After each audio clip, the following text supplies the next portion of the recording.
샬롬, 8월 4일 금요일 하나님 나라를 시작하는 말씀 묵상 시간입니다. 오늘 우리에게 주신 말씀은 예레미야 14장 13절에서 22절입니다.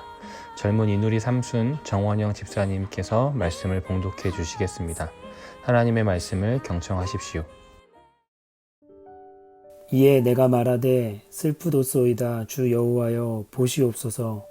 선지자들이 그들에게 이르기를 너희가 칼을 보지 아니하겠고 기근은 너희에게 이르지 아니할 것이라. 내가 이곳에서 너희에게 확실한 평강을 주리라 하나이다. 여호와께서 내게 이르시되 선지자들이 내 이름으로 거짓 예언을 하도다. 나는 그들을 보내지 아니하였고 그들에게 명령하거나 이르지 아니하였거늘 그들이 거짓 계시와 점술과 헛된 것과 자기 마음의 거짓으로 너희에게 예언하는도다.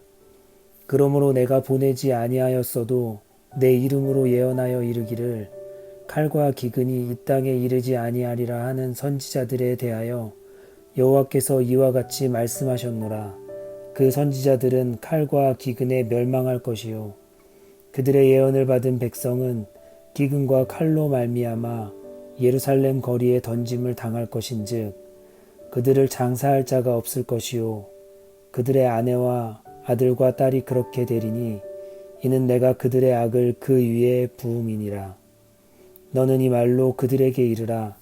내 눈이 밤낮으로 그치지 아니하고 눈물을 흘리리니 이는 처녀딸 내 백성이 큰 파멸 중한 상처로 말미암아 망함이라. 내가 들에 나간즉 칼에 죽은 자요 내가 성읍에 들어간즉 기근으로 병든 자며 선지자나 제사장이나 알지 못하는 땅으로 두루 다니도다. 주께서 유다를 온전히 버리시나이까? 주의 심령이 시온을 싫어하시나이까? 어찌하여 우리를 치시고 치료하지 아니하시나이까? 우리가 평강을 바라도 좋은 것이 없고 치료받기를 기다리나 두려움만 보나이다. 여호와여 우리의 악과 우리 조상의 죄악을 인정하나이다. 우리가 주께 범죄하였나이다. 주의 이름을 위하여 우리를 미워하지 마옵소서. 주의 영광의 보좌를 욕되게 마옵소서. 주께서 우리와 세우신 언약을 기억하시고 패하지 마옵소서. 이방인의 우상 가운데 능히 비를 내리게 할 자가 있나이까? 하늘이 능히 소나기를 내릴 수 있으리이까? 우리 하나님 여호와여 그리하는 자는 주가 아니시니이까? 그러므로 우리가 주를 앙망하옵는 것은 주께서 이 모든 것을 만드셨음이니이다 하니라. 아멘. 우리 교회 틴지들 중에는 없지만 중학생들과 신앙생활을 오래 하다 보면 다소 당황스러운 경험을 하곤 했습니다. 그 중에 한 예가 예배를 가지고 배짱을 부리는 것입니다. 본인이 원하는 대로 무언가를 들어주지 않으면 나는 교회를 나오지 않겠다라는 협박을 받고는 했습니다.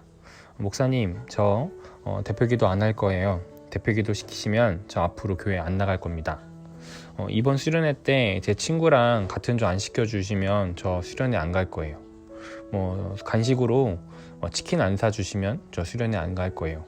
이런 식의 본인이 원하는 것을 들어주지 않으면 교회에 안 나오겠다라는 협박을 종종 들었습니다. 지금은 저도 좀 나이도 들고 이런 사회계 경험도 많이 하다 보니 어린아이들의 투정이거니 하고 이제는 받아들이는데 20대 때 갓 사역을 시작한 초보 전도사 시절에는 이런 말에 갑자기 신앙의 어떤 그 의분이 터져서 아이들을 막 꾸중하기도 했습니다.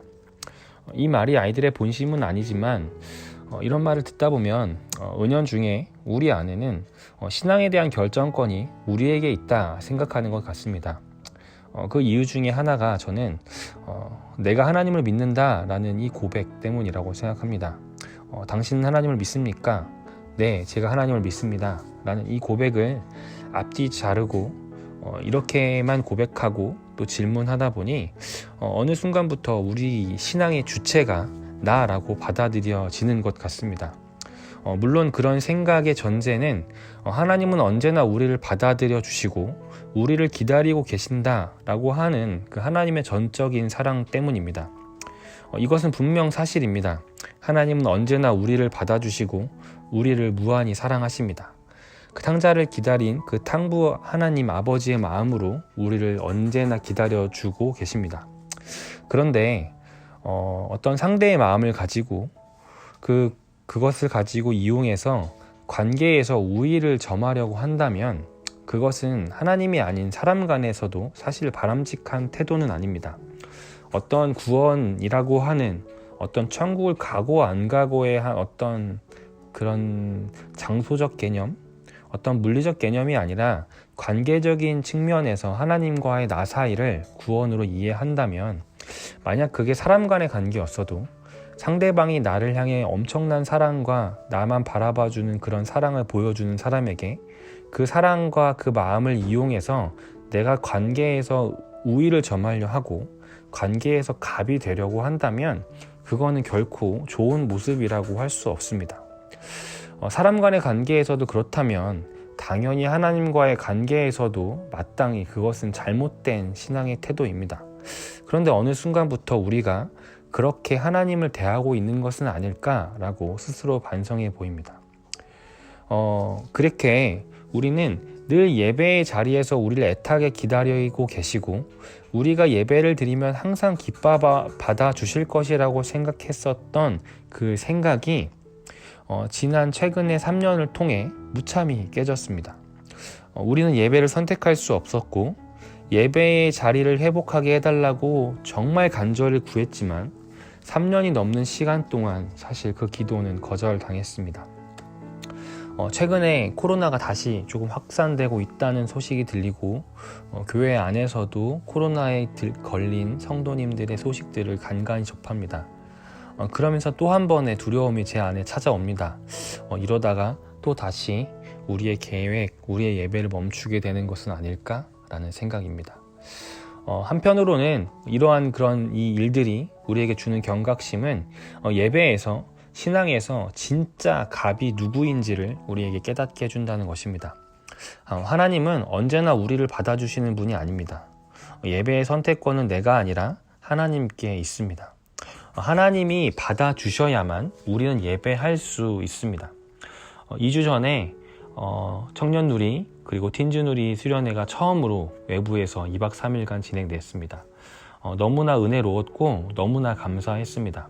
또한 키즈 꼬마의 성경학교 역시 어찌 보면 분립 이후에 처음으로 제대로 준비해서 진행되었습니다. 저 개인적인 소회로는 여러 가지가 참 좋았지만 가장 큰 은혜는 그 무엇도 아닌 3년간 배운 신앙의 관계의 위치라고 생각합니다.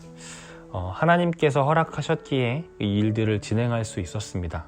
그리고 이러한 그 믿음과 고백이 사역자로서 그 수련회를 진행하고 책임지는 담당 목회자로서 그동안 경험하지 못했던 은혜를 경험하게 했습니다. 그동안에는 많은 부담감, 내가 무언가를 해내고 무언가 은혜를 끼쳐야 한다는 그런 부담감 가운데 수련회를 저 또한 은혜를 즐기지 못하고 그냥 감당해 왔다면 이번 올해의 청년누리와 틴즈누리 수련회를 진행하면서는 불쑥불쑥 그런 마음이 들 때마다 지금까지 이것을 허락하신 분이 오직 하나님이시라는 그 믿음을 되새겼고 그러다 보니 이 두 번의 수련회를 진행하면서 육체적으로 많이 쉽지 않았지만 그 현장에서는 그 어느 수련회 때보다도 저 역시도 정말 많은 은혜를 받고 행복하게 즐기며 돌아올 수 있었습니다. 예레미야 14장은 하나님의 진노와 그 진노에 대한 예레미야의 탄원으로 크게 구성되어 있습니다. 예레미야는 하나님의 진노를 어떻게든 막아보려고 애씁니다. 그런데 하나님은 번번이 그의 탄원을 거절하십니다. 언제나 자신들은 변함없이 하나님의 백성이고 하나님은 자신들의 야훼 하나님이실 거라는 그 생각이 착각이었음을 오늘의 예레미야서는 보여줍니다. 또한 그들에게 있어서의 가장 큰 절망은 실상 전쟁, 가뭄, 기근 이런 것이 아니라 하나님께서 거절하는 것임을 예레미야서는 말씀해 주고 있습니다.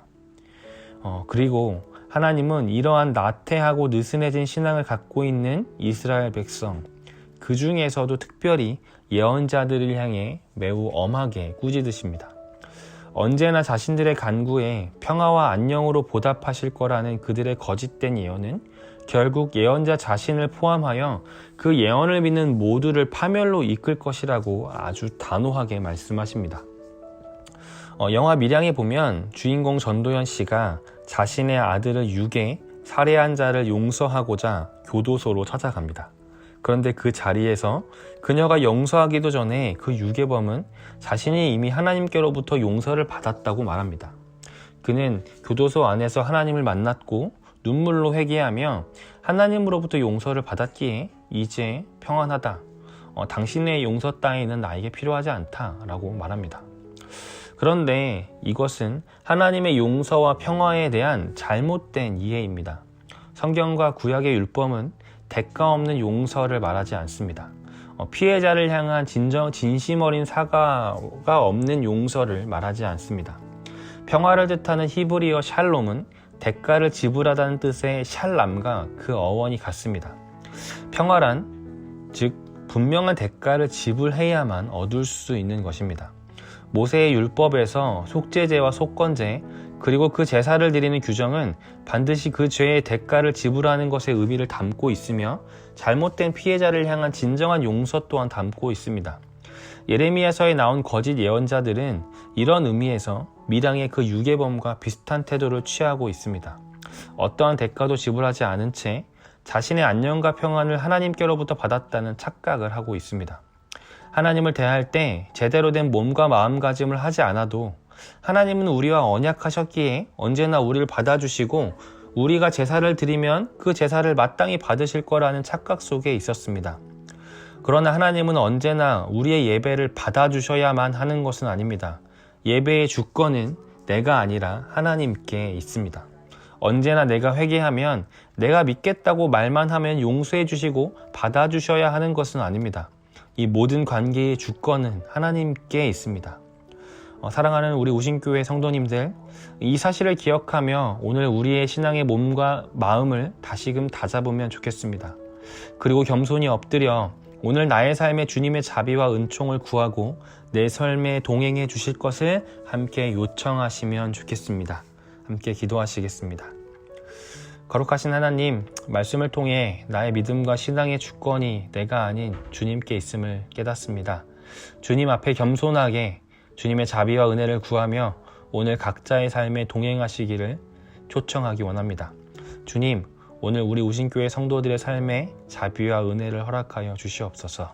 예수님의 이름으로 기도드렸습니다. 아멘. 오늘은 정원영 집사님의 사연을 전해드리고 추천 찬양을 들려드리겠습니다.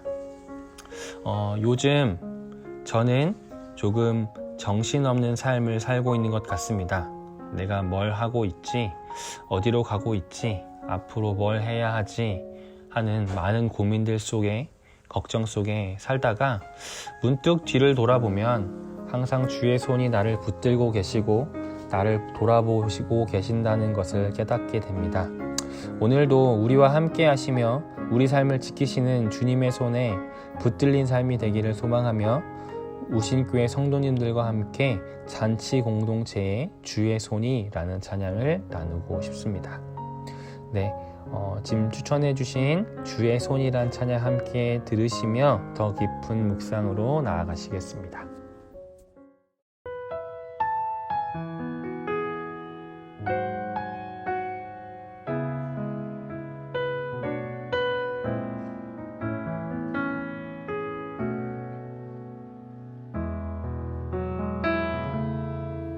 전능하신 우리 하나님,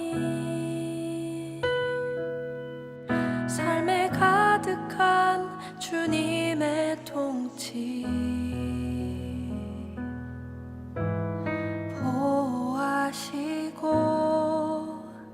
지켜주시네, 복 주시고 인도하시네.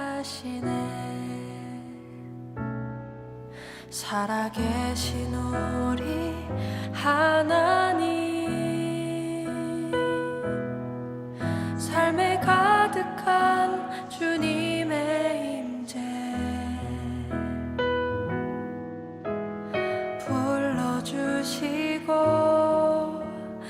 채워주시네. 들으시고 응답하시네. 주의 손이 붙드시네. 흔들리는 우리의 삶을 주의 손이 고치시네. 상한 우리의 마음을 함께 찬양합시다. 전능하신 우리 하나님, 삶에 가득한 주님의 통치 보호하시고 지켜주시네.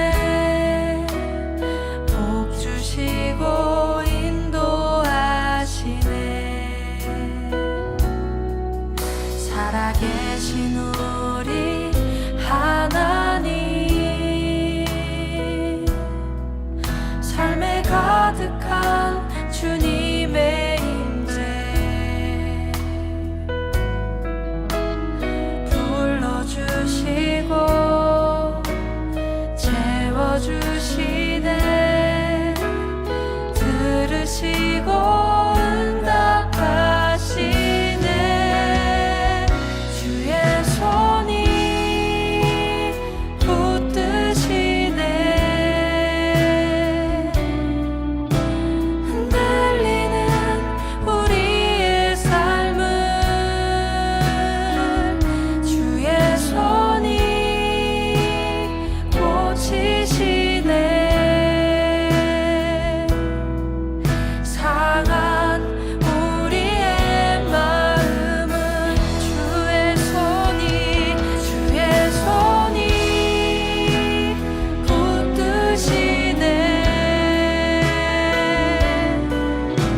흔들리는 우리의 삶은 주의 손이 고치시네. 상한 우리의 마음을 주의 손이 붙드시네. 흔들리는 우리의 삶을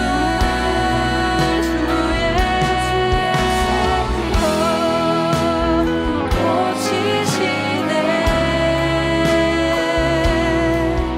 상한 우리의 마음을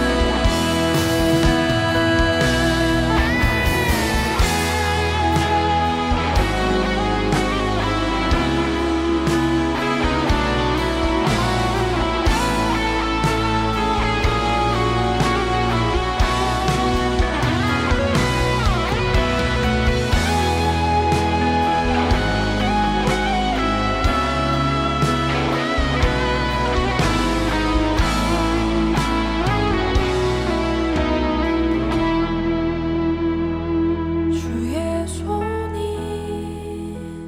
붙드시네.